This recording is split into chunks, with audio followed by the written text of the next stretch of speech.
Hi, Mom. Hi. So today is August 25th, 2019, and we're going to do an interview on the beautiful shores of Lake Superior. All right?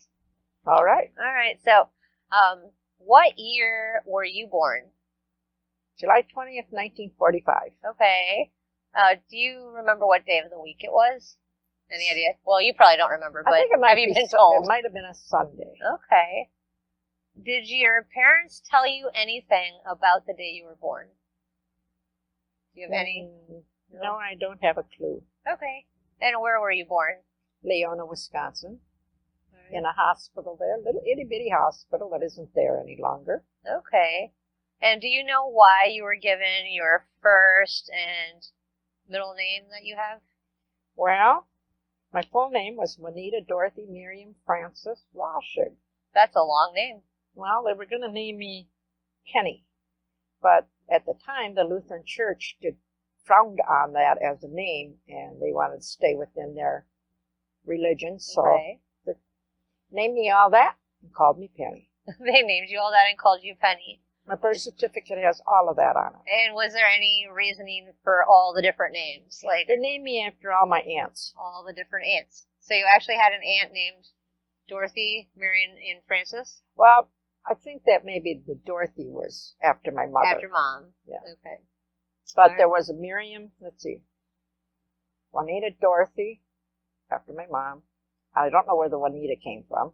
Okay. Miriam Frances was after aunts. Okay, that's really interesting. I didn't know that. What's your first, most vivid memory? Waiting for my father to visit me when I was in the foster home. I must have been about 3 years old. They had just bathed and fixed me all up for his visit. And he didn't make it that day. Oh, all And right. I waited, and that is my first vivid First memory. vivid memory. And why were you in a foster home? I was in a foster home because my mother and father got a divorce, and my mom didn't feel she was able to take care of us, so she took us down, and I had two brothers. They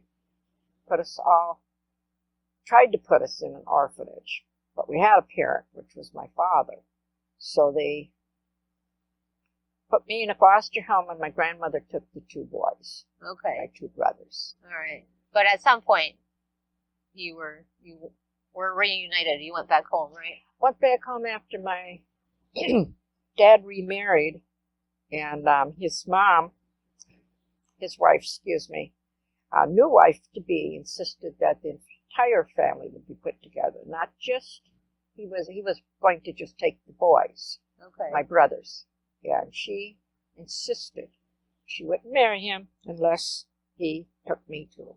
Okay. All right. Do you remember, like, what your apartment or house was like that you grew up in? Like, how many bedrooms did it have, or what was your bedroom like, Depending or on anything? how, we lived in a travel trailer for 2 years. Okay. My dad was a salesman, and he went around some parts of whatever area he had been determined to sell his, I think it was Pennzoil at the time. And so we lived in a little travel trailer for 2 years. It had a bedroom. I slept on the couch in the front room, and my brothers slept out in the car. Oh, out in the car. Yeah. Okay. And then as you grew older, you actually lived in. They decided that, I think my mother was pregnant at the time, my stepmother, and they moved into a house in Brookfield, Wisconsin, a ranch house that had 2 bedrooms and a attic, Okay. where they used as bedrooms. All right. And I know you just told us a story about the ranch house. Yes. Yeah, that's so interesting how a childhood friend ended up. Oh, yes. My very best friend, Carol, who I have known since we were 5 years old, her family bought the ranch house when we sold it to move out to the farm. Okay. And where was the farm at? Farm was out by Johnson's Creek Okay. in Wisconsin. But how old were you when you moved there? I was 11. Oh, okay.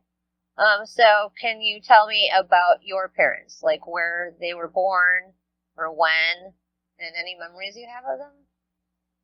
Well, I couldn't tell you the dates of their birth, other than my dad's was September 1st, and my birth mother was sometime in May. Okay. And your stepmom? Oh, my stepmom, February 15th. Yep, I remember that one too. And, okay. Do you have, what kind of memories do you have of them?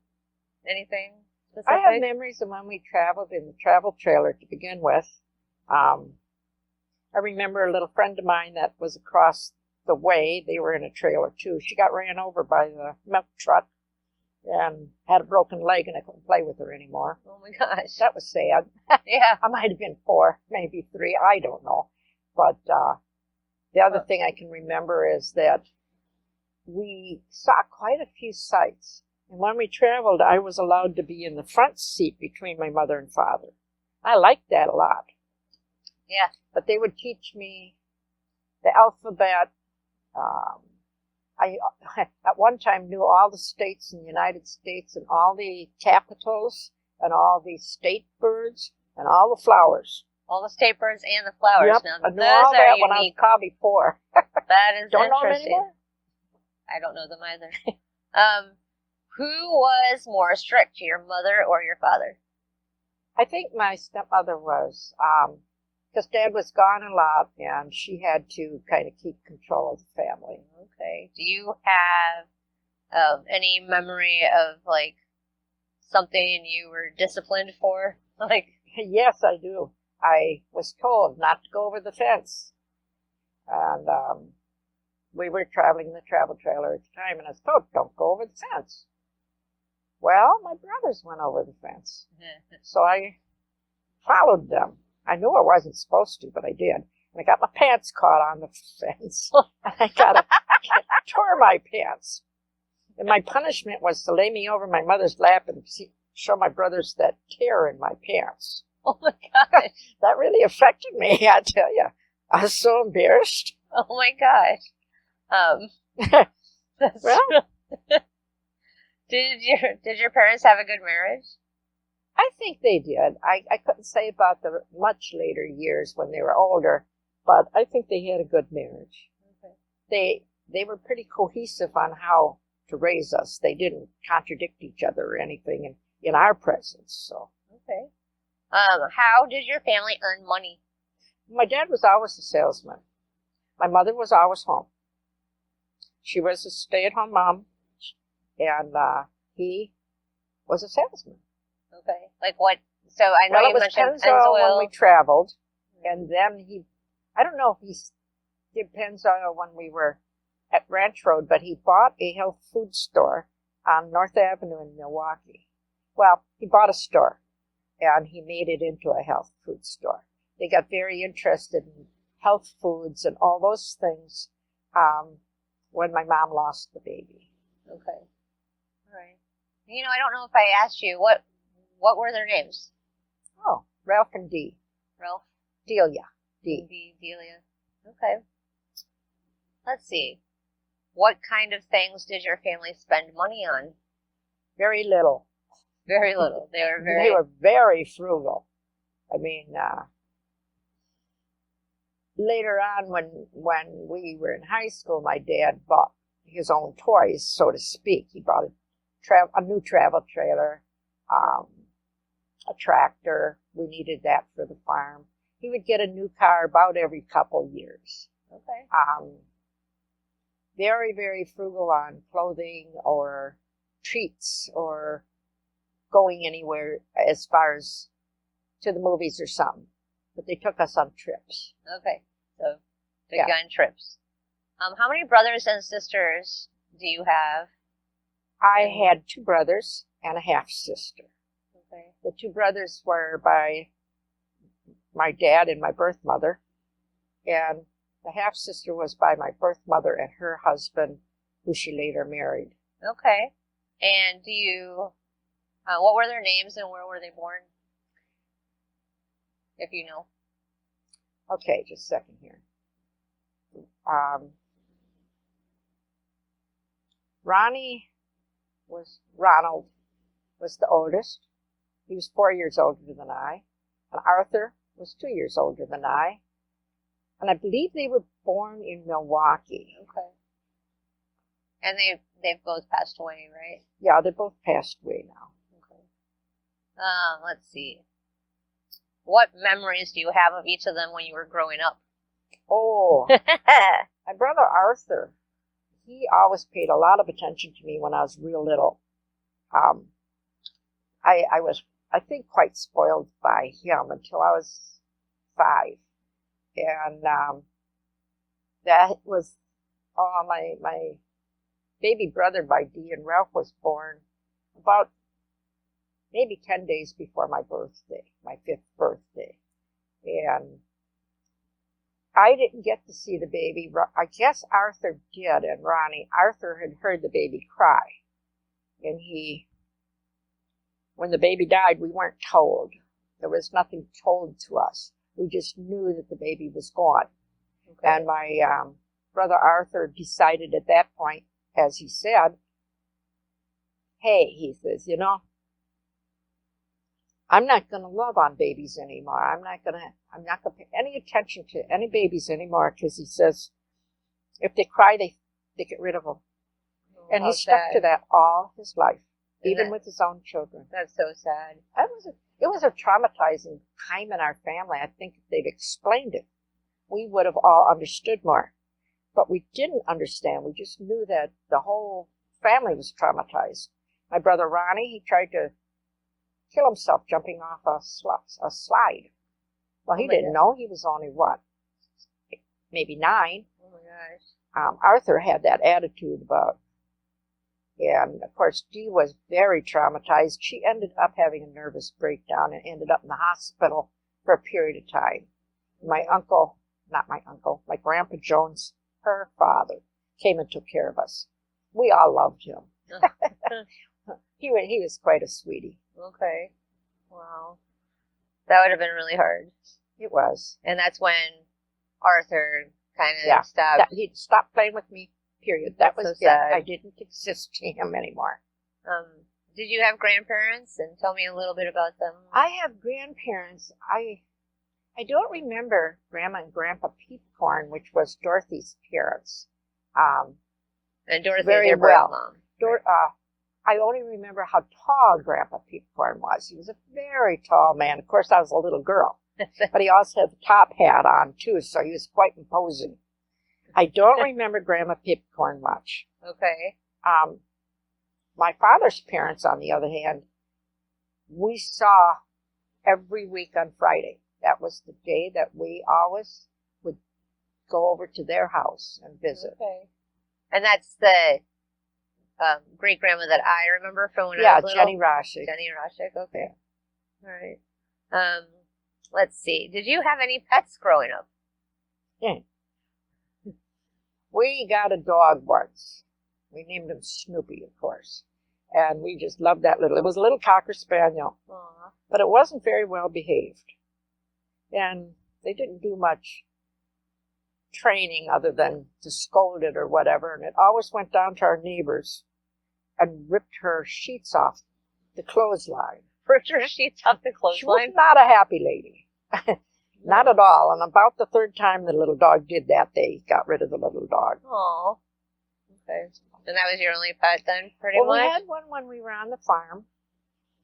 And he got hit by a car within probably 3 months of us having him. Poor little thing. And I had a cat. Okay. And I had a chicken. And a pet chicken? Yeah, my neighbor gave me a pet chicken. A chick. And my dad, he got a kick out of it. And I'd put it in on his desk. He had an office in the house. I'd put the chicken in on his desk, but Dad would make little dots, and that chicken would peck at those little dots, And finally, the chicken got too big, and I had to give it back to the farmer to put in the chicken coop. That's fun. That's really fun. All right. What were you like as a child? Like, did you what did you like to eat? What did you do for fun? Oh, Lordy. What were your favorite toys or games? As a child, I was very lonely. I remember being very lonely all the time. I had to amuse myself, and we didn't have a lot of toys or anything. That was kind of extracurricular stuff. Um, I was shy. Oh, I was horribly shy. Really? Oh my gosh. And I had a hard time learning to read. I didn't really read well until fifth grade. Huh, okay. And we had moved out to the farm, and there was a one-room schoolhouse. That was when we still could go to the one-room schoolhouses and listen to all the little kids learn phonics. And that made sense to me, and I learned to read, and I love reading. That was just... Yeah, you still read. Yeah, I read a lot, and I was so happy to be able to really learn to read. Huh. I'm a little bit probably... My brothers were pretty much whizzes. They were so smart. Really? Yeah, I think so. and me, I had to learn everything the hard way. Huh. Okay. Oh, yeah, what did you like to eat? Favorite food or anything? We weren't really allowed to have favorite foods. We were to eat what was placed in front of us, and that was whatever my mother would make. But there was one food I couldn't eat, and that was sauerkraut. And in a German family, sauerkraut is a favorite. And I love sauerkraut. Well, I couldn't even touch it. I mean, I gagged. I literally gagged, and to this day still do. Okay. So they would That's the food you... make me a peanut butter sandwich instead. That was the only time that was ever... Huh. Okay. Let's see. Did you ever have a secret place or like a favorite hiding spot? When we lived on the farm, and I was 11 by then, I had a corn crib. A corn what? Corn crib. A corn crib. Yeah, it was empty, and it was a narrow, long area attached to another building, and I made that my playhouse. Oh, fun. Okay. Let's see. Did you get an allowance at all? I don't think so. Yeah. Okay. When I was old enough, I would babysit, and I'd be paid then, and I would save that money. And at Christmas time, I would spend it on my mom because there were beautiful milk glass at the Boston store downtown Milwaukee, and we would shop there every Christmas. My dad would take me, and we'd look at all the dolls. They were so beautiful. And I would always find a piece of milk glass that I could afford and that I could buy, and that was how I spent my money. That was really sweet. That's really nice. What responsibilities did you have at home when you were young? We always had chores. When I was real young, I don't think so. But then my chore was the dust, and dusting was my thing. I'm sure my brothers had chores. I don't remember what they were. When we got to the farm, then I had responsibility for what we called our entrance room, which was like a mud room, a large mud room. We had our freezers out there, and we had a sink where we'd wash up after working outside. And that was my job, to keep the sink clean and that room clean. Oh, okay. Huh. Let's see. What kind of school did you go to? I know you kind of mentioned it, but what kind of school? I went to a one-room schoolhouse. That was fun. Maple View. It was a half mile away. In what town? Farmington, Wisconsin. Little town that had a bar and a little general store, and I think it had a gas station. Okay, and you were living in Johnson Creek at this time? Well, no, we were living in Farmington, but Johnson's Creek was our nearest big town. Oh, okay. And that was 8 miles from the farm. Okay. The farm it was 40 acres. My mom had an acre of that for garden. She worked very hard out in the garden. And my dad rented some of that acreage to other farmers for whatever they needed to grow. And he did, maybe a 10-acre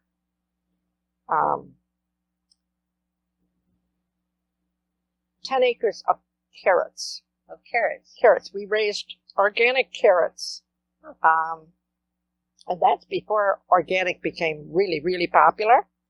But we did all the carrots by hand. Everything was pretty much done by hand. He plowed it, and we would come along and seed it, and then weed it. Like you kids would? Yeah, my mom would work with us. And then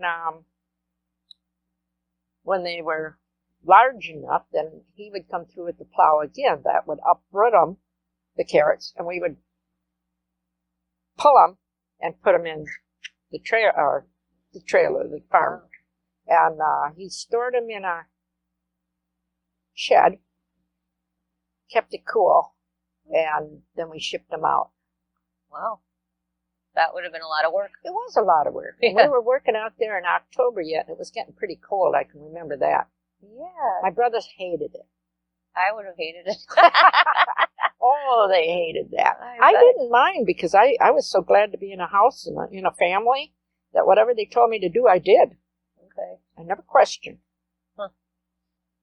All right, so did you have any heroes or role models when you were a kid?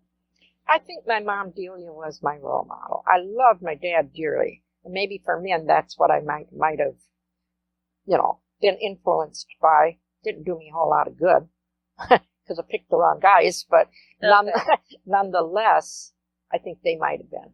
Right. I thought my mother was just the most beautiful little gal that there ever was. Okay. All right, so let's see here. I know you mentioned that you would travel a lot. Like, where did your family go on some of those, like, vacations? On the vacations, we'd come up to the Upper Michigan to Gogebic Lake. And my grandmother had a resort on Razorback Lake in Wisconsin. And so we'd go up there for quite a few years during the summer. Fun. Yeah. That sounds really fun. When I was a teenager, or when we were teenagers, I'm trying to remember, I guess my brothers were with us. We went out to see the Black Hills. Oh. And Mount Rushmore and the Corn Palace. And then we saw buffalo. I can remember that one because my brother Arthur, he could whistle like nobody's business. That guy could get you, and he'd whistle. And I swear you'd probably hear him for a mile. And we were looking at the buffalo, and he whistled, and all those buffaloes started coming towards us. Oh my gosh, that would be scary. It was, boy. We hightailed it out of there, I'll tell you. I bet. All right. Then, I'm sorry. Then we went on to see Glacier National Park and Yellowstone. That's so that was quite a trip. Glacier, I've always wanted to go. We might have done that over a couple trips. I don't quite know yet. Okay. Never. All right. So let's see. How did your family celebrate holidays?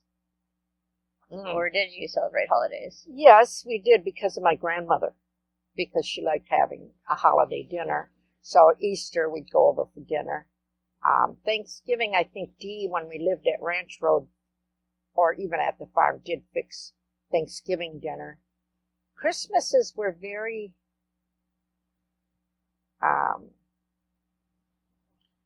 we would have a tree, but that would be it.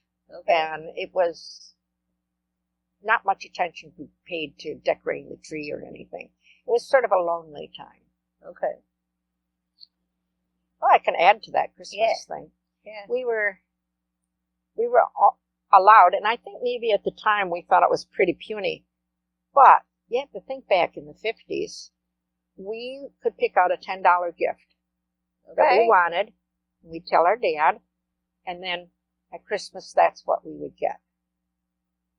That's interesting. And what's interesting is also is one of the questions next is, what was one of your favorite presents you received? When I was in high school, I asked for a coat, but it cost more than $10. So we agreed that it would be my birthday gift the next year and Christmas gift. And I got the coat, very nice warm coat. I wore it all through high school. Oh, okay. Let's see. What did you want to be when you grew up? That's a good one. I had about 3 things that I wanted to be. And each one I presented to my family proudly. I got kind of put down on it. I wanted to be a nurse. Well, that was not in their vocabulary because they didn't believe in doctors and nurses and stuff like that at that time. Then I wanted to be a model, a clothes not a model so much as a clothes designer. I wanted to design clothes, and I had made myself a paper doll, and I would design dresses for that paper doll. Wow. That was a kind of a hobby of mine that I enjoyed a lot, and so I thought I could maybe take that further. But what happened with that? My dad says, "Well, you would have to be a model," and he says you could never be a model. Well, I don't know where he had the idea I would have to be a model, except that he thought maybe I had a model of the clothes I designed. I don't know. I got shot down on that one. And what they told me to do, I did. Well, so there wasn't much planned. But I thought, how about a court reporter? I wanted to be a court reporter. Well, that became nothing, too, because we didn't know how I was going to go to school. There was nothing ever discussed about college. Okay. The boys went in the Navy, so they got their education. Me, when I graduated from high school, everything stopped. And living 8 miles out of any town, and I didn't drive. I just knew that I couldn't stay home and earn a living. So. Okay. So, actually, let's see. What big world events do you remember from the time you were growing up? Oh, wow. Yeah. We followed Eisenhower. I remember that. And the Queen over in England, I remember some of that. We got to watch television 1 hour. We had a black and white television. We were allowed to watch that TV 1 hour a week. And it usually was the Disney Channel, Disney World or whatever that was at the time. But we had a shortwave radio. And so I tuned that in a lot. And that's where I would pick up on some of these news. Yeah. And of course in school. Right. Okay. Now, I can say that where I was when President Kennedy died, and I was in a store in Madison shopping, and I was going up the escalator, and all the TVs and such were, the furniture and TVs were over there, and it was on, and that every television in that store was on the channel that was showing the news about his assassination. Okay. That's so you vividly remember where you were. Oh, yes. Yeah.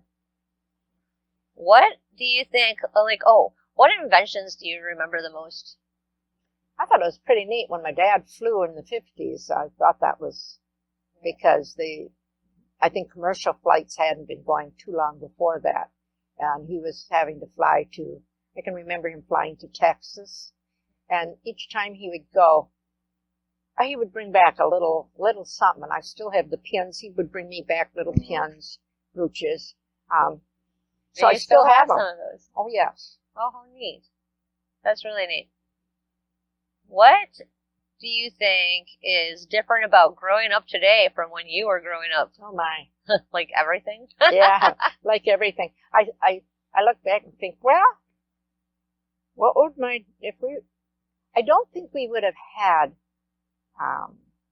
computers in our home, or even if it was in this day and age and I was growing up, I don't think that they would have had computers or our cell phones. Yeah, none of that. We wouldn't have had any of that anyhow.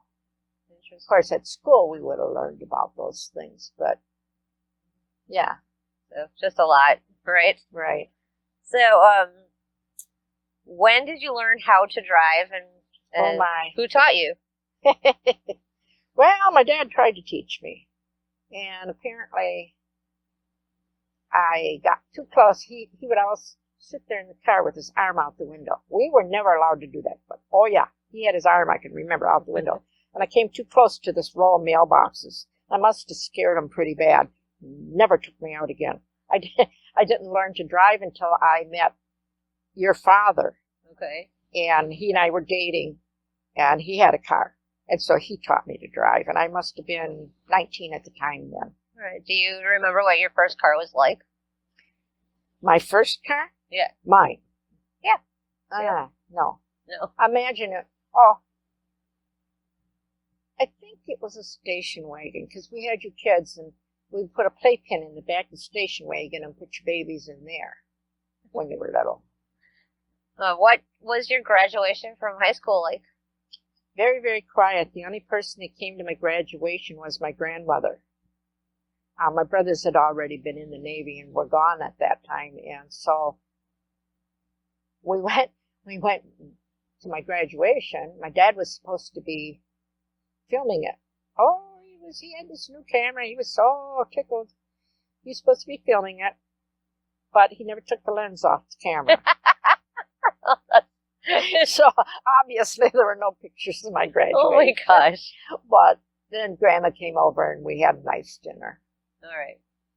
Did you get any, like, a gift for graduating? Yeah, my dad gave me a necklace with a little crystal on it. That was very pretty. Yeah. And what dreams or goals did you have for your life when you graduated high school? Well, like I said, my dreams or goals were kind of shot down. When I went to Madison, a lot of kids were going to college there, obviously, college town. I worked during the summer at Mott's Paint and Varnish, but that was sort of a summer job. Okay. Or they took in people during the summer. So then I started to work as a waitress downtown Madison by the Union. So we had all college kids. And so I waitressed there and kind of did some college with them, learning that we could do. They were, I don't know, it was a different world. Yeah. They were just beginning to start in the drug scene. A lot of poor kids going to college, living in everybody else's dormitory rooms. They would go from one dormitory to another to another. I mean, this is how they lived during their college year. We had one college boy that lived in the marina on the college campus. In the marina? Yeah, that's where he slept all summer and fall till it got too cold. Then he went into everybody else's dorm rooms. It was interesting. Perfect. That is interesting. Yeah. So, and it's perfect because we're about to move into adulthood. But is there anything else about your childhood that you wanted to share? Well, my mother, she would come and visit us a couple times a year, which when she did, my stepmother would get very, very jealous, very bent out. And so when Dorothy left, I always felt that I was being disloyal to my mom who was raising me, by talking with my birth mother. So it was awkward, very awkward. And when we moved to the farm, they never told her where we lived anymore. Really? So we never saw her after that until I was an adult. And so when you were 11? Yeah, that was when it ended, because that's when we moved out to the farm. And you never saw her again until you were an adult? Right. Wow. Okay. Now, later I did learn that, even for her to make that, it was a poor family where she worked up there and married Bold. He had 12 children, so it was not a wealthy family, and to come up with the money to come visit was a hardship for them. But she did that twice a year.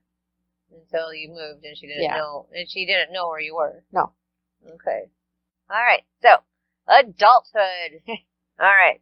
So, did you ever go to university or college? And how did you finally decide what you wanted to study? Well, I started at Madison University there, but I didn't continue because I got ill and I was unable to earn a living or pay anything. So my friends kind of carried me there for probably a couple months. And then I was able to go back to work, but then I had a lot of stuff to catch up on. Being ill, I didn't have insurance. Okay. So anytime that I had to, like go to the clinic or something, I'd get bills, and I felt that I needed to pay those bills more importantly than my education at the time. Okay. But you eventually did. I went, yes, I did. When I was in my 30s, and I was divorced from my first husband, your father, I went to Nicolay College, and what was really kind of strange that started me out there was my father, at that time, he must have realized that education was important or something finally. Anyhow, he gave me $100 to start college at Nicolay. That's what set me off. So I did I did finish a general education college there, but part of it was a elective course, which was salesmanship. And I did great with the class, except I couldn't do the presentation. I was just too shy. I couldn't get up in front of the class. There might have been maybe a dozen kids in that class, but I couldn't get up and do the presentation. I had it all set and everything, so I did not get the final credit I needed. Okay. But boy, did I have fun in college. Yes. I was an older person in college. I know where this is going. I met a gal who was, I think Pam must have been maybe 19, maybe 20. She was attending college, and we were doing much of the same. We were very heavy on psychology and stuff like that. And, we would get just a buzzing in class. We had more fun because we would just tweak whatever was being taught, and we would really get the class in an uproar. We had a wonderful time. Crazy Pam. I remember her growing up. Goodness, Absolutely. yes, Crazy Lots Pam. of memories. Yeah. And didn't you eventually actually do court reporting also? I took the course. This was later on. Maybe I was 36, 37. I started with the court reporting at Nicolay College. They had a small course, and then learned that there was a school in Tampa, Florida, that taught just court reporting. So I got my kids together and took them down to Florida to so I could attend those classes. And again, I had a blast. I guess I was kicking my heels up and being, young like I hadn't been when I was growing up. So it was an experience because we moved into my mom's trailer, mom and dad's trailer. I remember I was 12. And, of course, the kids had to start a new school, and I can remember them coming back home and saying, I can't understand a word the teacher says. Well, the teachers were all true Floridians, and they spoke very thickly of the southern accent. And you kids just struggled with that because you couldn't I know I did, especially. It was tough. Yeah. But we did that. I think I did that for 2 semesters. And then I got discouraged because they told me I would have to practice 3 hours a day to ever get to the speed I needed to be. And I knew I couldn't do it with raising 3 children and having to earn a living. Okay. Yeah. And strangely enough, I went to school for court reporting. I passed it on. That was wonderful. Yeah. So let's see. How did you decide? Actually, I know you've touched on this before, but what was your first job? I know you said babysitting, and then after. Okay. I had started in Madison, so I had a job as a secretary at Watts Paint and Varnish during the summer. And then in the fall, what I picked up on was waitressing at a fancy Italian restaurant, which was Yes, I know there's a story about that restaurant. I want you to tell it. Well, we were underage, and at that time you couldn't serve liquor unless you were 21. And that restaurant in the back room would do big dinners and serve liquor. So we served liquor whether we were supposed to or not, but that was all cover up. Well, there also was some very best friends of the owner of the restaurant, and obnoxious. They would get drinking, and they would just get obnoxious. And one particular guy really just teed me off long enough. I mean, this was a rushed, it was a night that it was very rushed. We were working hard, and there was a lot of Italian food, so a lot of spaghetti and stuff. And we had a swinging door to the kitchen. And we'd come out with our big platters. We had to carry these great big trays and have the meals on them. And this guy was standing in my way, and he wouldn't move. And I was trying to get the food out. And, I could get the door open that far, but not far enough to get through. And I just had it. And I took a plate of spaghetti. And I dumped it over his head. I can't believe you actually did that. It was terrible. Spaghetti down his suit, spaghetti everywhere. And I'm like, oh, I bet I'm fired. Everybody else is cheering. All these waitresses and waiters and busboys are like, yeah, finally. And I'm like, oh my God. And for me, that was a pretty wild thing to do. I had to really been upset. Well, I figured, there goes my job. And the owner was called in, of course. This guy was not a happy camper. And the owner says, too bad. And he didn't fire me. He didn't fire you? I don't know. He probably cleaned the guy's suit or something, but. That's so funny. That was a bad one. I don't think I would do that ever again, but he had it coming. He really had it coming. What? That's so funny. It was great. I can't believe you actually It was wonderful. I mean, what a feeling. Yeah. And do you remember the name of that pizza restaurant? I've been trying to remember it for a long time, and I have not remembered. And it burned down later, so it wasn't there anymore. Burned down someday, and it was downtown Madison. Yeah, it was real close to the Union. Huh. Okay. So, well, what was your favorite job in your life so far? Like the favorite? I think I really enjoyed putting together the Kids in Need Runaway program. Yeah. I was real proud of that. Steve helped. I mean, he was take me where I needed to go, and we would so we put a good program together, which is still going to this day in the 3 counties. That's really cool. And then I liked doing the women's program at the women's shelter. I felt very good about that work. And then we did foster care, and I liked the foster care a lot too. So those are my favorite jobs. Cool. The model home at the end of before I retired, that was just a cushy plush, job. nice, fun. Well, boring sometimes. Yeah, sure. Right. So, how did you meet your first spouse? My folks, I was this good little girl. Mind you, I was 19. 18 turning 19 that summer. And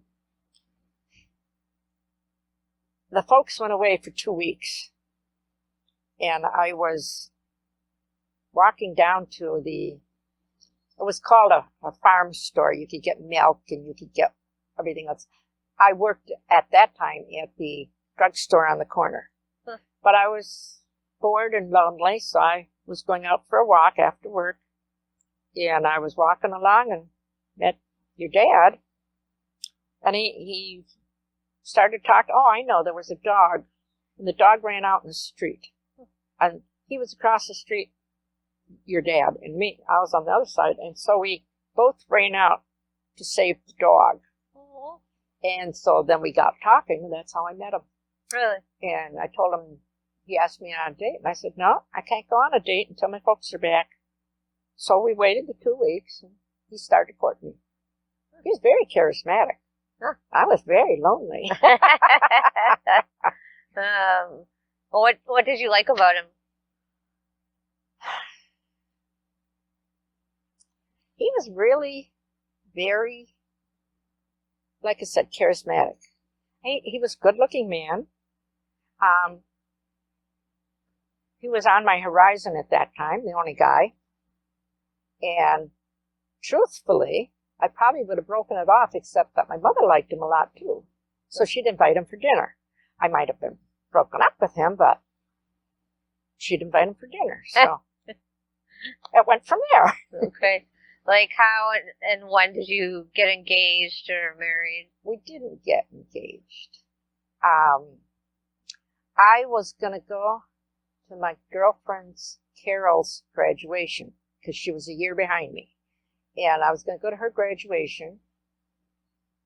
My dad was dead set against it. I could have driven back north with her family who came to visit at Easter.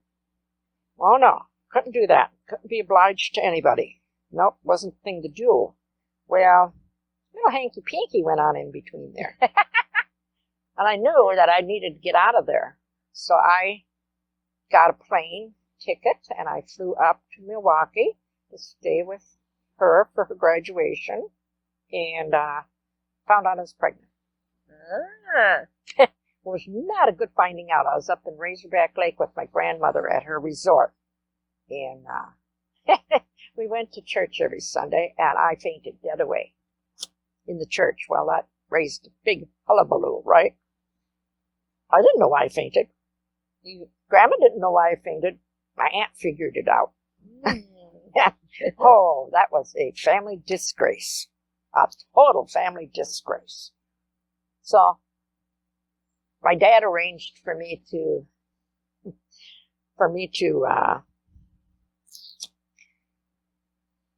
meet with the boyfriend I had when I was in college. I think he thought maybe that was the father. Okay, so he must have gone and seen my prior boyfriend in Madison, and he arranged for us to be married. Now, Brian, who he was an awfully nice boy, there was no way I was going to disgrace him. His father was a congressman, and family name was a very well-known name. They had done real well by their children. No, there was no way I was going to even hoist a baby that wasn't his on him. And he argued that very, very thoroughly with me. And I think he would have accepted it very well and been a good father and been a good husband. But I couldn't get past the idea that the baby I was carrying needed his own father. You know? Right. I just couldn't. Well, it's a good thing, because otherwise, I know, it was. I might not be here, right. My sister, but right. And I went on to be good friends with Brian. He married a good friend of mine. Really? And I was good friends with them Excuse me. For several years until they moved to Washington. Wow. Yeah. That's interesting. So then you actually did end up marrying. Yes, went back. My folks still had the farm in Farmington. They still had the farm at that time. And so I went back there when my grandmother found out I was pregnant. And went back to Florida with my folks. And arranged to marry your dad. Okay. Let's see. Did you actually have a wedding? What was your wedding like? We went in front of the minister in a church, but the only people there was your dad and I and my folks. Really? And they were the witnesses to our. Okay. And then my dad took us out to dinner. What was the first big purchase that you made with your spouse? A mobile home. And that was in Florida? Yeah, our first mobile home. And it was a nice mobile home in a nice community. It was a off-base mobile home park. And there must have been maybe 300 trailers in this. It was huge. And so that's where we lived. And your dad worked at a textile factory. I can tell you tales about that, but we won't get into that right now. Oh, how many children do you have? I have 3. Okay, and when were they born? Okay. Tell me a little bit about them. Norman was born in January. Of course, that was our first pregnancy. I had no clue what pregnancy was like. I had no clue of anything. I was just so naive. The last 5 weeks of my pregnancy, I had a doctor. The last 5 weeks. Well, we had no insurance. We had to have the money put together for the hospital stay. That had been paid, which we had to have together, or I couldn't go in the hospital and have the baby. So that was Norman. Okay, and actually, how'd you decide what to name him? Excuse me. Well, we were always talking about a little girl. We were going to name. We had names picked out for a little girl, and then when they told me he was a boy, I was dumbfounded. I couldn't come up with a name. Couldn't come up with a name. I liked the name Ocean, but your dad did not care for that name. That was a very unusual name to him. And so while I was in the hospital yet, and they were still bugging us to put a name on the birth certificate, your father gave him his name. And that's how he became a Norman Jr. Yes. Okay. Oh, and our puppy woke up. My puppy! It's okay, Frankie. Oh, was that cute? Woof, woof. All right. You're fine. You're good. Love you. All right. So, let's see. It isn't going to work. No. All right. So, how about your second kid? Okay. Were you interviewing me? Okay. So, I don't think that you're going to record my microphone. I'm not so sure. Okay. Oh, she's getting tangled up in these cords, Wendy. We just headbutted teeth. Ow. What happened to your teeth? We headbutted each other. You can't eat the microphone cord, Frankie. There's a stick. Yeah. All right. Okay, Norman. Yeah, Norman, a story about when Norman was born. They put me out at the very last second. I was having natural childbirth, and they put me out. So when I came to, because they found out that I really went out, it was the next day. And when they were bringing the babies in, because they'd bring them in to visit the moms, and there were 3 ladies in my ward. The lady in the front was a mixed race. So she was darker of skin and beautiful black hair. And then there was me, and then there was another lady down in the next bed. And they were bringing the babies in, and they brought in this lady's baby. Pretty little dark-skinned, beautiful baby. They brought in my baby. I saw that baby, and I'm like, whoa. Man, she must have had twins. I thought it was her baby. But no, it was mine. And I learned he was very dark-skinned. He was beautiful. Lots of black hair. Pretty baby. But when my dad came to visit, he says, is there something in your husband's family that you didn't know about? He says, he looks just like a wop, was the way my dad said it, which would have been very Italian. And I said, I have no clue. Later, I learned that there was Native American. Okay. And Norman was very much of a throwback to his Native American heredity that way. But, yeah, that was Norman. And he continued to be very dark. Yeah. He was beautiful. As soon as you took him outside, he turned. I swear. Really tan. Yeah. Yeah, he was. He was a hard baby to raise, though. As an infant, he was my first baby. And he cried. And he cried. And he cried. Well, I didn't know what was wrong with him. We didn't know what was wrong with him. But he started to get teeth, and by the time he was 6 months old, he had all his teeth. Oh my gosh, that's so young. It was very young. Yeah. And of course, after he got his teeth, he was fine. Huh. But that poor little baby. That's why he cried all the time. Yes, definitely. Poor little thing. Right?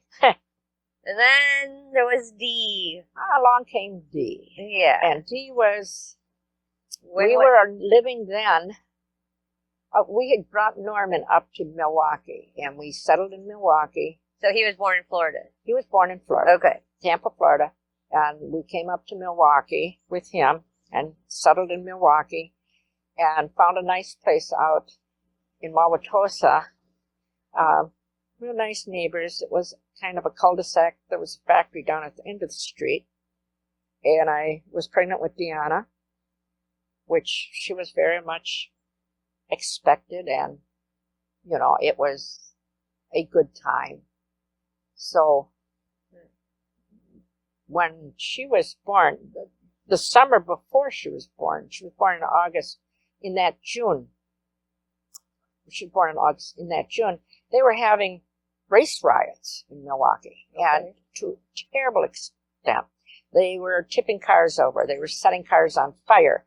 In fact, they had closed off the downtown area, and you could only go there having a permit because you worked at downtown and be escorted by the police through that awful rioting. And so I was very nervous when I was going to have her, because I was having her at the hospital we worked at, Mount Sinai, and I was sure going to go through all that rioting, but by that time it had already stopped. Okay, that's good. Oh, yeah. That was a worry. That was a real worry. Yeah. How'd you decide what to name her? I played with names a lot, and I came up with the name, and your dad liked it.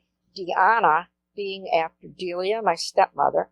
Anna after his mother, who was Grace Ann. That was her second name. And then the Lee just went with the name, I guess. Okay. It was pretty. Yeah. And what's a favorite little story about her? Deanna was a go-getter from the beginning. She didn't cry much. She could be hurting in her crib. I mean, really hurting. The only thing I would ever notice is maybe her ear drained because she had an ear infection. She wouldn't cry about it. She wouldn't fuss about it. And that was scary because you didn't know when she was ill. Yeah. Unless you would feel her and she would have a fever or something. But, so we had to forego that. I mean, it just was kind of rough. But, so she couldn't walk yet. But she had to, of course, follow her brother. And we had a little play set. A little, a kid's swing with a slide set, toddler. And I'd put her down on the grass. Norman would be out playing on that gym set. She'd crawl right over there, climbed up the ladder, and slid down the slide. My gosh. I was just horrified. I was horrified. I was like, how old was she? Oh, maybe 9 months. Oh, my gosh. And she could climb before she walked, and she would climb up on the couch, she'd climb up the back of the couch like a billy goat. She was all over the place. She couldn't walk until she was a year. Norman didn't walk till he was 15 months. Huh, okay. But she walked when she was a year. And I can remember her preparing dinner, and I'm working on the kitchen table, fixing vegetables, peeling an onion. And I turned around to check probably something on the stove, turned back, my onion's gone. And I'm like, where in the heck would my onion be? And here I find her sitting underneath the table, eating the onion like an apple. Happy as could be. That was where the onion went. So that is really funny. There's a couple of good stories. I wonder if she still likes onions. I don't know. I don't know. I actually don't. She was very pleased with that onion. That is funny. And then how about me? When you came along, I got pregnant with you, I was delighted to death. But, and I can't say whether your dad was or not, because he was good about it.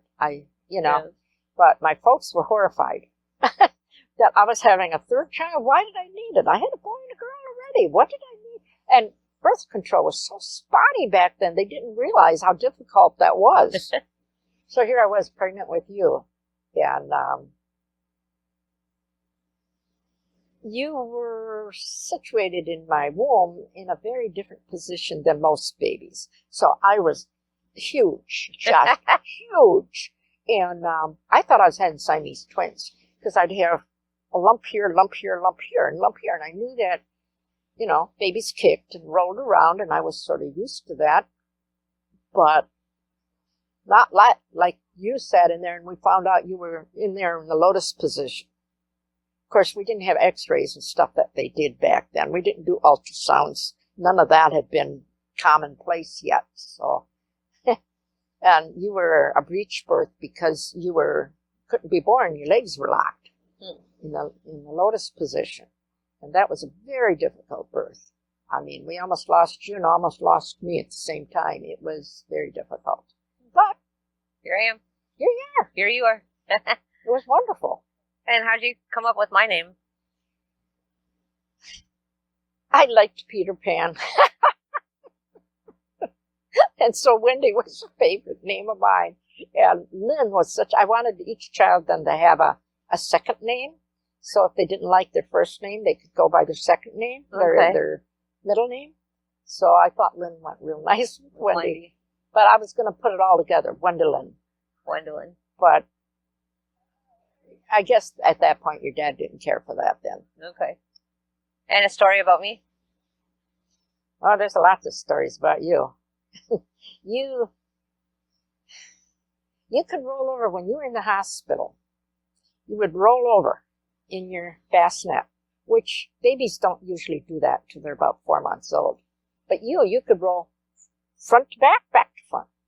And I by then, at that stage, they would bring in a bassinet out of one of those plastic bassinets, and they'd have the baby next to you for most of the day. And I told the nurses, I says, whatever you do, don't leave her alone because she can roll. Nobody believed that. So when I took you home, your dad put you up on the changing table. He was going to change you the first day I took you home. And I told him, don't trust she rolls. Well, he turned his back on you and you rolled right off that table. And from that point on, you had what looked like seizures, very, very painful, scrunching up, screaming, which nobody could find out what had happened, why you had those problems. So I wore you. Had one of those baby, it was like a big sash that I could put you in. And I just wore you. I mean, you'd curl up and scream bloody murder like you were in such agony. And I didn't know what else to do. So that explains it. I've always been a mess. Well, you had that. Yeah. And who knows? Oh, yeah. What is something funny or embarrassing one of your children said at an early age that you'll never forget? Do you remember any? Yeah. I was pregnant with, must have been, was it you or Deanna? I can't quite remember, but I was very pregnant. And your dad had injured himself up in Eagle River, and I thought there was no hospital in Eagle River, so I needed to take him down to Antigo. And so we went down to Antigo, and he was in the emergency room down there, and I'm very pregnant sitting there, and other people are in the emergency waiting room. Norman comes over and says, he says, flips up my top, and he says, see? You want to feel my mama's baby? That was just so, I just almost died on the spot. I was so embarrassed. That's really cute. It was. That's it was cute. Cute. But, afterwards it was. But not in the time. No. That is really funny. What's the most memorable family vacation you took with us, that we took as a family? That was the first family vacation we took after I was divorced from your father, and I wanted to do a family trip across Wisconsin. I remember that. So I had packed a tent. We had I think it was a Ford Thunderbird at the time, a big thing, big car, big boat. And I packed up the tent and what we needed, sleeping bags and whatever we needed. We were going to camp for a week across Wisconsin. And you guys were not happy. Whew, I was a carload of unhappy children. And I didn't know what I was going to do about it. Nobody helped set up the tent. Norman was old enough to help. I got no help, and I got lots of complaints. And I was like fed up with it. So I thought about it a long time that night. What was I going to do? Get some cooperation. Then I thought, yeah, milk and magnesia. Kids hate to take that. I figured, and I told him, I says, I went in the drugstore and I bought the biggest bottle of magnesia I could find. And I put it up on the dashboard of the car, and I said to you kids, well, bound up kids are crabby kids. You guys must be bound. You're awful crabby. I says, so, any more crabbiness? I'll figure you're bound. You will take milk and magnesia. Perfect trip. Perfect trip. Everything went fine after that. I vaguely remember like the... Well, that was the trip that you got locked in the schoolhouse in Aztalan. That was down towards, about an hour from Madison. Towards the end of our trip, you guys got locked in there. I'm sure you remember that. I think that my brother and my sister and I will all remember the one where in schoolhouse that we got locked in. I doubt if you remember too much of the Wisconsin trip other than that. I remember being out at Aunt Sandy and Uncle Ron's property, their farm property, and fireworks. Or was that a different trip? That was probably a different trip. Really? But yeah, Ron always was a pyro. Yeah, I don't know. I remember that. He always bought as many fireworks as they could possibly buy and then put them off. Felt like it was that one, but I don't know. I think I was 10 when we took that trip. It might have been the same trip because it was around that time. So, and I remember a lot of kittens. Oh, because he took us to some friends, some farms. That too. But when you talk about Uncle Ronnie's, when we went for the fireworks, we went to they had a mobile home out in the woods, and that's where he was going to do the fireworks. So we were staying there, and so were a whole lot of other friends of theirs, and we had a dog tied to every tree.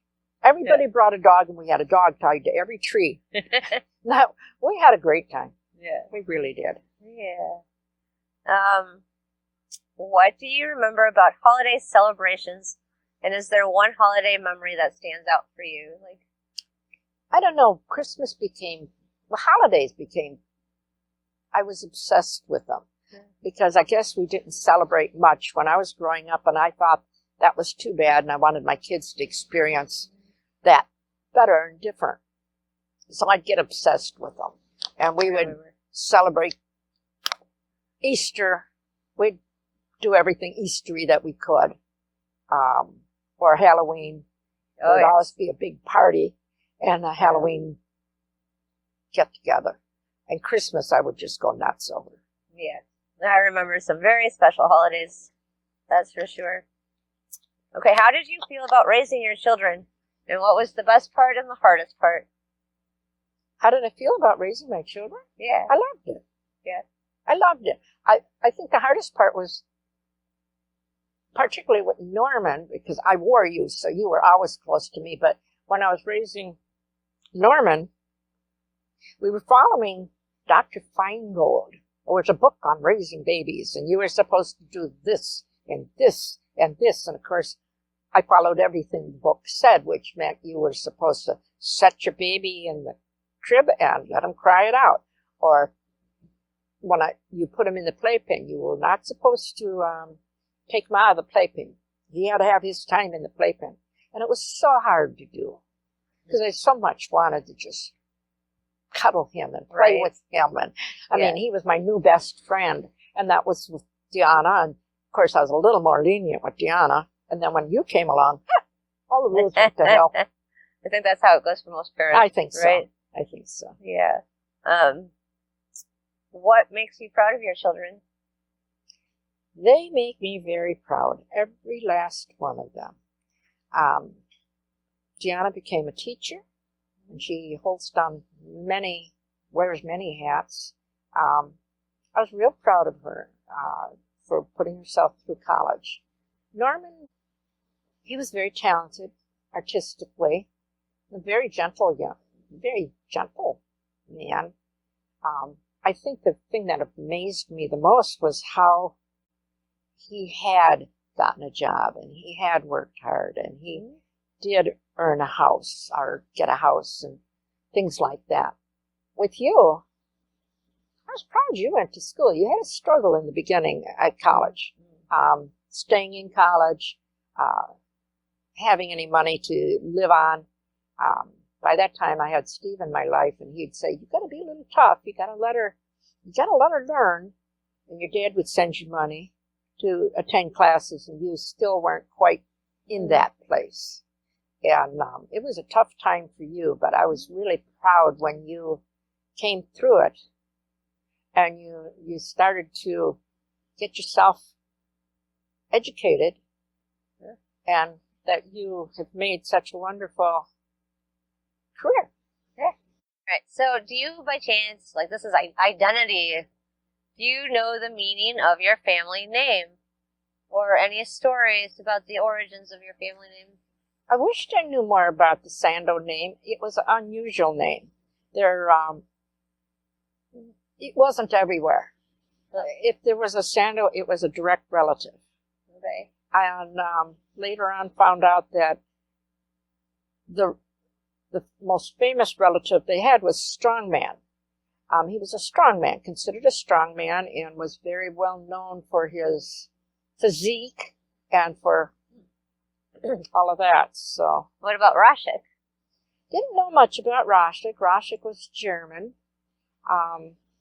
Knew my parents came, my grandmother's parents came over from Germany at the end of the 1800s, or 1900s, right there, about, 1900, and that they established themselves in Milwaukee. Okay. Let's see. Oh, yeah. Huh. So, have you ever had any nicknames as a child or as an adult? And where did they come from? Well, we know you've always been Penny. I've been Penny, but when I was in high school, kids made it miserable for me because Raschig, or Raschig, as they always said it, they changed it to Ratschig. And I didn't like that at all. I was very embarrassed by that. But that was just their bullying or their or did they kidding. I mean, were they just didn't know how to pronounce it, so they were they changed it. They changed everybody's name. I think that's just what right terrible. But and Penny, they wanted to name you Penny but didn't. Yeah, so I was Penny all my life. You were never Juanita. But if I wasn't paying attention in school, and one of the teachers might have asked me a question and I didn't hear him, for whatever reason, then they would say, "Juanita." Boy, I was right there, man. I bet. All right. How are you like your mother or unlike her? It's kind of eerie because I wasn't raised by my birth mother, but turned out to be quite a bit like her, and also my half sister, who I didn't see until I was 21. Okay. And didn't know. So, but artistic. My birth mother was very artistic, musically inclined. I love music, but didn't play a lot. I learned to play the organ, but that was about it. Just in mannerisms, the gypsy life, the traveling, the get in the car and go. That was very much her thing too. So. Okay. And how about like your father, or not like him? I think I was strict like my father when you kids were growing up.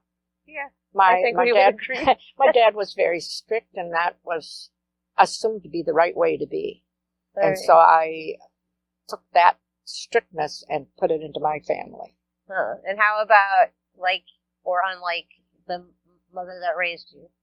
Delia was very strict, but she had worked in a Jewish family, and in that particular Jewish family, they were very strict, and so that's how she based raising children. She helped them raise their children. Okay. And so she carried that over into our home. It was strict. It wasn't mean or anything. It was just strict. Let's see. What do you think are your 3 best qualities? That's a hard one. Yeah, it is.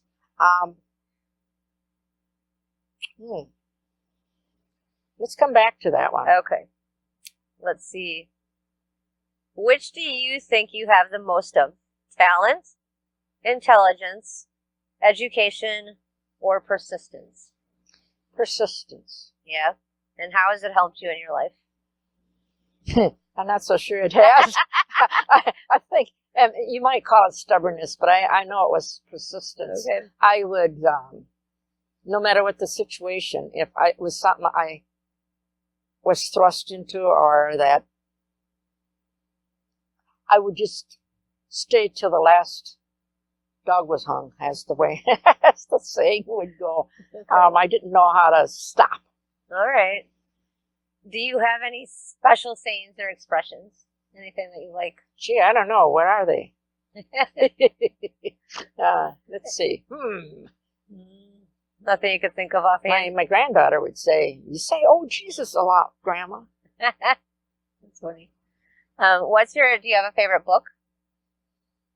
Any favorite book that stands I out? wouldn't say any favorite book. I just like reading and any Okay. kind of genre.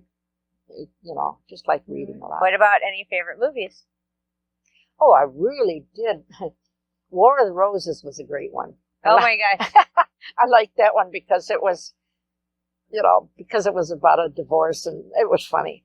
And a lot of it really did kind of pertain to how you would have pictured things to be, how you would have done them. Not that you did, but just because it would have been, Right. Kind of reminds me of that other one, Money Pit. No, You remember that one? it does not remind me of Money Pit. No? Oh, no. I have to watch War of the Roses again was now. Quite a movie. Now I have to watch it again. Yes. I can't remember it. And the other one, of course, was Pretty Woman. Oh, yes. I loved that one. Yeah. Let's see. Who are 3 people in history that you admire the most? I think it was Jacqueline Kennedy or Jacqueline Onassis was one. Diana, Princess Diana. Yeah. I really, really admired that woman. In history. That's about as far as I can Remember? Yeah. Okay. What have been 3 of the biggest news events during your lifetime? Well, like I said, Kennedy being assassinated. Some of the stuff that went on with some of our presidents during their presidency, but there was a lot of coverage on that, so you kind of got biased one way or another. But Diana dying was a big one too, and some of the theories of why she died and things like that. That's about it too. Okay. Let's see here. If you could travel into the future, would you rather see something that specifically relates to you or something that relates to the future of the country in general? I think probably the country in general. Yeah? Yeah, I couldn't very much tell you why, All right. but I think that would be interesting. All right. If you could have 3 wishes, what would they be?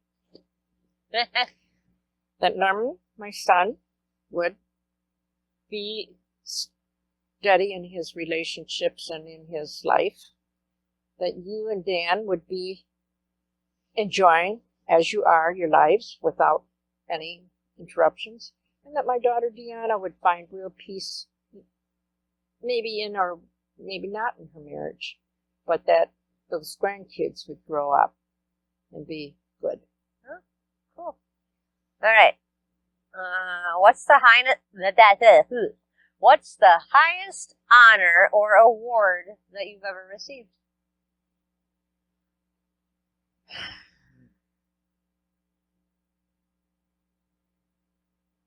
I guess when I was working as the Chief Executive Officer of Tri-County Council on Domestic Violence and Abuse, that they had thrown a big party and had awarded me with whatever you want to say, excellence in the job or something. Okay.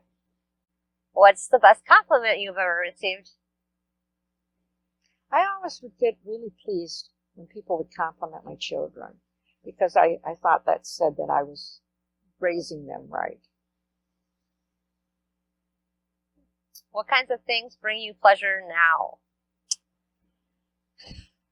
Living in Ontonagon, on Lake Superior. On Lake Superior, look at the sunset. Oh, you can't see it. It's amazing. It is amazing. It's an amazing place to live, and I'm so glad that I finally got here. And Yeah. I think that that's pretty much describes it. Yeah. You guys being here has made it special, though, too. Very special. Yeah. Yeah. What frightened you when you were a child? Everything. Really? Not really. I wasn't afraid of storms or anything. I think of being embarrassed probably was my most upsetting and frightening. Right. What's one thing you've always wanted but still don't have?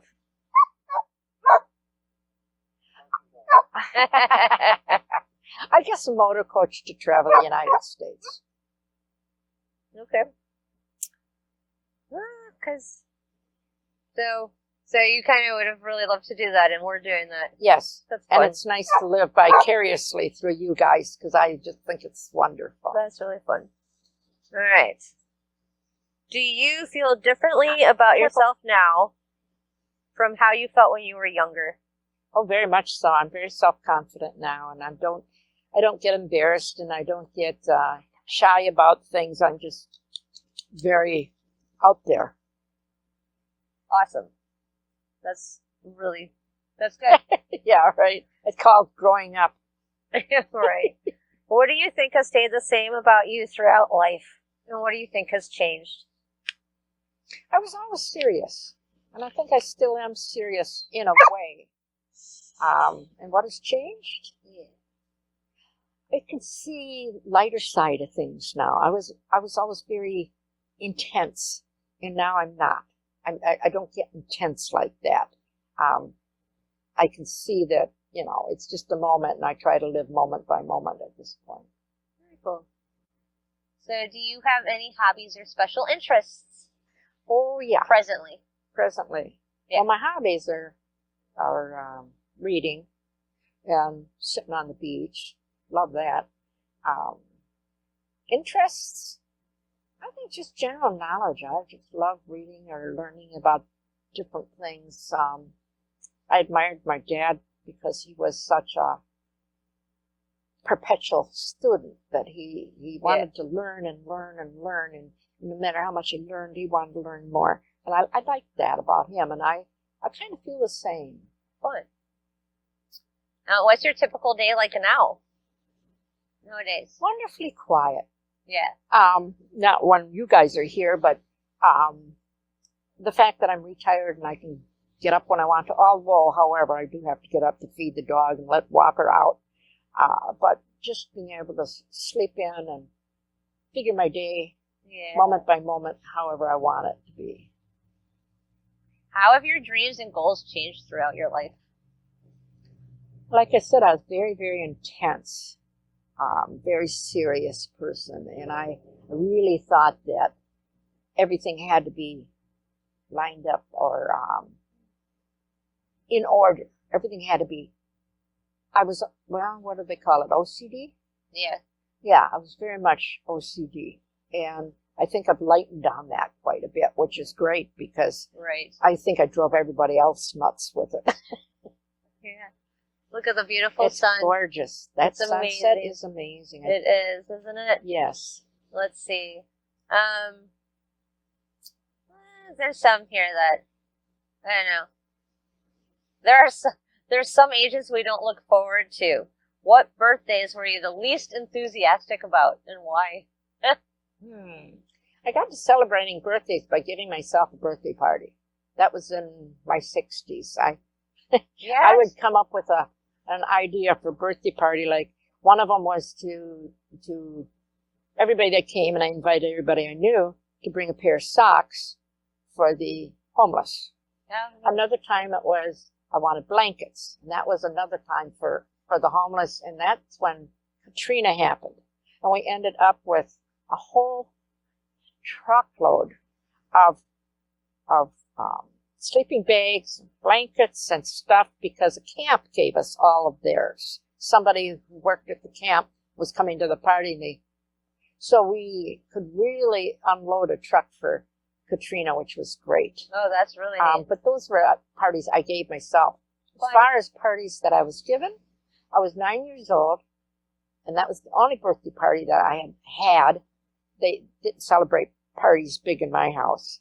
But that year, my mom put together a birthday party for me, and she decorated the picnic table out in front of the house and hung balloons from the tree, and she made it real special, and that was a special memory. That is. Yeah. It's a very special memory. Let's see. Actually, I haven't asked you this, so tell me some of your most dear friends throughout your life. Well, it was my friend Carol, and we're still friends. And we were just so opposites. She was very short and very busy because she was a single mom raising her 2 kids and working all the time. But we still got together. I'd get my family together with hers, and that was always very special. I think that later here now in my life, there's been Millie, and Millie was special because she came about and we got real close when I was uncertain in my marriage to Steve, and she had lost her husband. He had died, and so we kind of got very close and would play cards and bum around a lot. Yeah. Shanti and Tom, they were really good friends when you guys were little, and I kind of could lean on them. If I ended up not being able to physically do something, I could always call Tom and he'd come over and help. Yeah, and that was nice, but Shanti was a good friend. Yeah. Got good neighbors now. I had Maureen. Maureen was next door to me when I lived on Dyer Road, and she became a really sweet and good friend. We would get together every Friday after I got off work, and we would have a glass of wine together. That was fun. That's nice. Yeah. And I know you mentioned Crazy Pam Pam. Oh, God, Crazy Pam Pam. Oh, my God, Crazy Pam Pam. She's just as crazy when we get together as she ever was. Yeah. But she's not like that with anybody else. Not at all. She's very intense and very sober and very everything till we get together, and then we get crazy. Funny. And then I know you've had so many other dear I've people. had some very nice. I was blessed with many good friends. Yeah. All right, so let's see. How do you feel now about growing old? What's the hardest thing about growing older? I don't know if there's anything bad or challenging about growing older. Maybe our health a little bit, but I like growing older. Yeah. I like where I'm at in life and being the age I am and at the stage in my life that I am, having moved up here. It was a good one. I just like each age, I guess. Okay. Yeah, that's actually one of the questions. Like, if you could go back to any age, what age would it be? Probably when you kids were growing up. Yeah. I just adored that time. Would you do anything differently? Yeah, I wouldn't be as strict. Would you make a search for scissors? Oh, you got to explain that one. Come on. I don't know. Well, and you guys clued in on that later, but when there was tension in the house and I needed to kind of break things up, or we were bored out of our our gourds, I would say my scissors are missing. And then I'd send you all off to find my scissors. Now, a lot of times they were missing because they weren't put back where they belong. Make this up? But I would, there were times that I'd send you after the scissors. Oh, I'm sure I don't think you forgot that. No. And one year for Christmas, you guys gave me this huge pair of scissors. Yes. So I would never misplace them. Oh, that was a great one. Oh my gosh. Let's see. What's your most cherished family tradition? Growing up, it used to be, when you kids were growing up, it was Christmas. Yeah.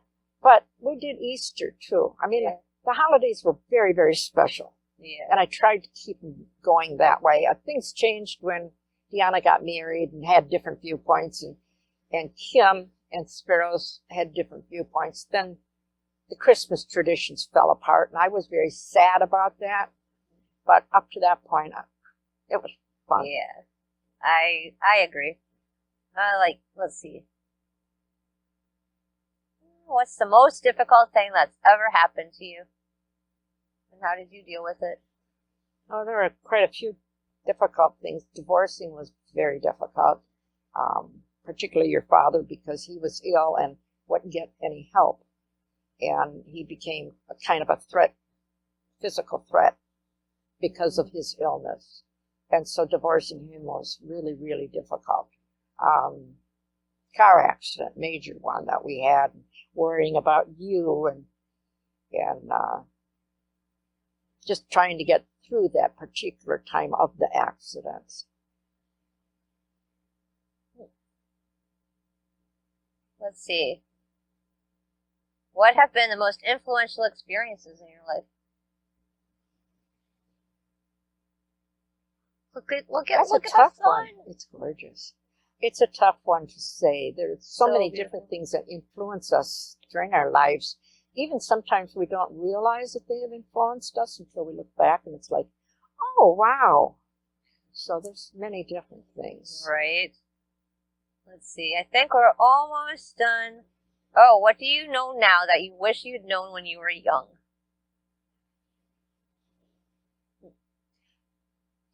I think that to enjoy the moment. Because even as a kid, I would base it on, oh, a month from now, we're going to be going to a picnic. That's going to be so much fun. And I would not pay attention to the month because I was more concentrated on what was going to happen in a month. And, of course, raising your kids or some of those things, I wished I would have just slowed down and enjoyed the moment. That's actually something like, next, do you have a philosophy of life? Like, what's your best piece of advice for living? Live the moment. Goes with that, live the moment. Yeah. If a young person came to you and asked what's the most important thing for living a good life, what would you say? Love. Love. And how do you define a good life? That you met many of your goals, the accomplishments you wanted to experience, raising your family, that was part of the good life. Having communication and time with family, even as adults, is a great thing. Very precious. I think that's it. That it's a sunset. It's amazing. It is so pretty, isn't it?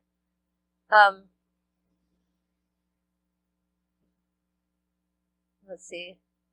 What do you see as your place or purpose in life? And how did you come to this conclusion? I think that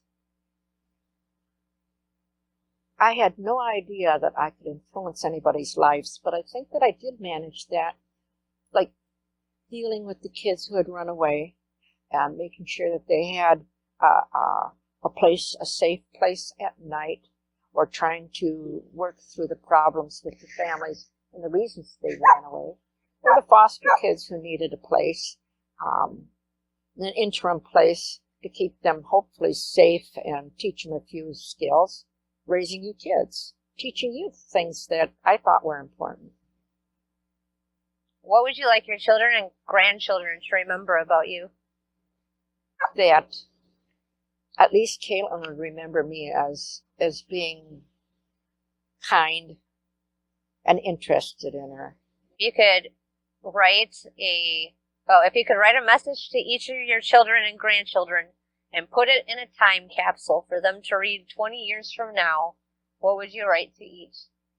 That I loved them, that I was proud of them, that I know that they will give life the best that they can. I would hope that they would be healthy.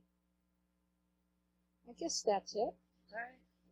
Is there anything else silly, fun, something you can think of? Lots of memories, lots of Lots of wonderful memories. lots of fun memories, and I Yeah. think this has been fun. This was really fun. Yeah, I liked it. Thank you. yeah. Thank you. This Love you, was fun. Mommy. I love you too, honey. Yeah. Hi. And just in time, we're ending with the sun just went under. Yep, it's gone. It's gone. Perfect timing. Yeah. Did good.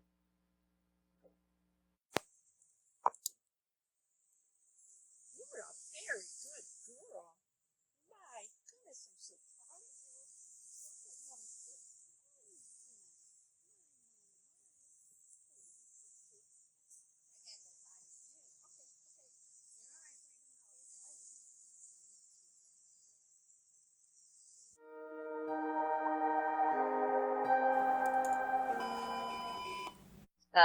What's your name? Maxine. Your name is Maxine. Without- Don't get up and face plant. Without chair move.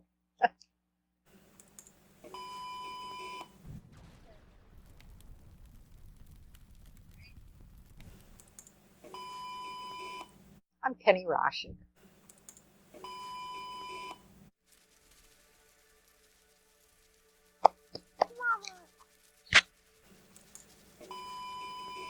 Okay.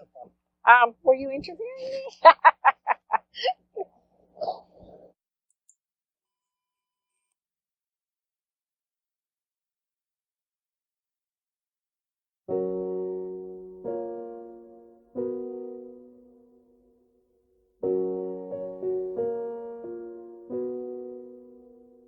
I took the supermarket flyers from the windowsill.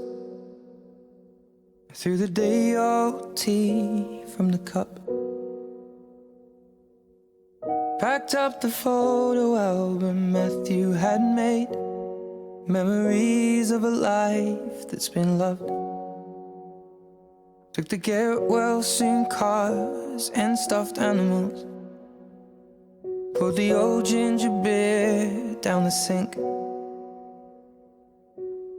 Dad always told me, don't you cry when you're down. But Mum, there's a tear every time that I blink. Oh, I'm in pieces, it's tearing me up. But I know a heart that's broke is a heart that's been loved. So I'll sing hallelujah. You were an angel in the shape of my mum. When I fell down, you'd be there holding me up. Spread your wings as you go. When God takes you back, He'll say hallelujah, you're home.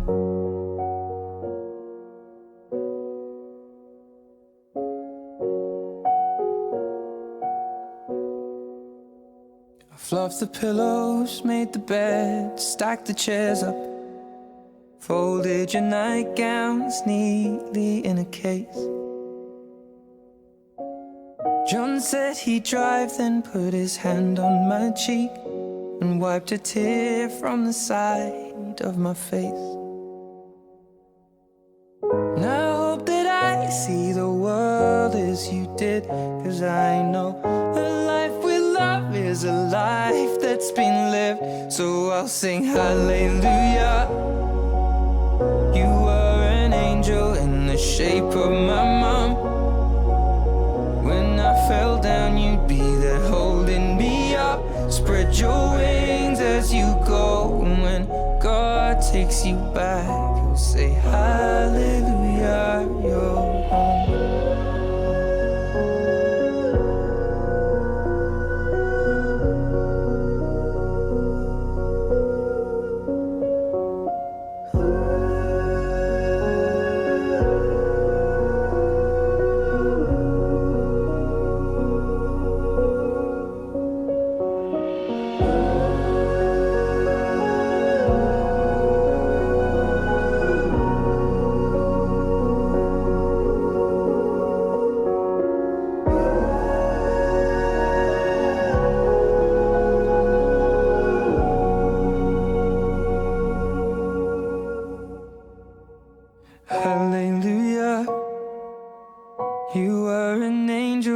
and shape of my mom.